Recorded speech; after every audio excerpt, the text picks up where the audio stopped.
ఒక్క KG oil రావాలంటే ఎన్ని కేజీల పల్లీలు పడుతున్నాయి? 3 కిలోల పల్లీలు పడతాయి. 3 కేజీ పల్లి మార్కెట్ లో ఎంత ఉంది హోల్సేల్ లో? ప్రస్తుతానికి 125 రూపాయలు. 125 ఇంటూ 3 375 రూపాయలు.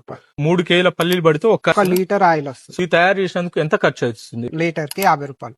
ఒక బాటిల్ ఒక బాటిల్ కి 30 నుంచి 35 రూపాయలు. ఓవరాల్ గా ఒక 4 నుండి 450 రూపాయలు ఖర్చు అవుతుంది. ఒక 50 రూపాయలు చూసుకొని మీకు కస్టమర్ కి ఇస్తారు. 150 రూపాయలు ఖర్చు అయితే 500 రూపాయలకి ఇస్తున్నారు.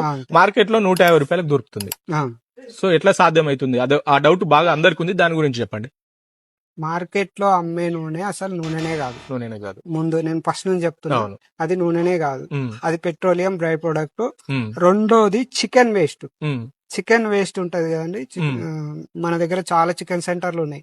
చికెన్ వేస్ట్ అది రాత్రి కాగానే ఒక బులెరో వాహనం వస్తుంది, అదంతా తీసుకొని ఒక పెద్ద బాయిలర్ లో వేసి దాన్ని నూనె తీసి, జంతువుల వేస్ట్ నూనె తీసి ఇది కలుపుతారు, అందులో మిక్సింగ్ చేస్తారు. కంపెనీ వాడు ఇచ్చేటప్పుడు మంచిదే ఇవ్వచ్చు, కానీ మధ్యలో బ్రోకర్లు దీన్ని మీరు ఆ వీడియోలలో కూడా చూసుంటారు, మధ్యలో బ్రోకర్లే దీన్ని ఖరాబ్ చేస్తున్నారు. ఇంకోటి కంపెనీ వానికి వచ్చేది కూడా అంత తక్కువ రాదు. వాళ్ళు ఎట్లా అమ్ముతున్నారో వాళ్ళకే తెలియాలి. దానికి సంబంధించిన ఫుడ్ సేఫ్టీ అధికారులు ఉంటారు. సో ఈ చికెన్ వేస్ట్ గానీ వీటన్నిటితో తయారు చేస్తుంటే ఫుడ్ సేఫ్టీ అధికారులు కూడా చూస్తుంటారు కదా, దానికి సర్టిఫికేట్ ఉంటుంది, ISO మార్క్ ఉంటుంది. ఇవన్నీ ఉన్నాక అది కల్తీ అంత మోసం అని ఎలా చెప్పగలరు?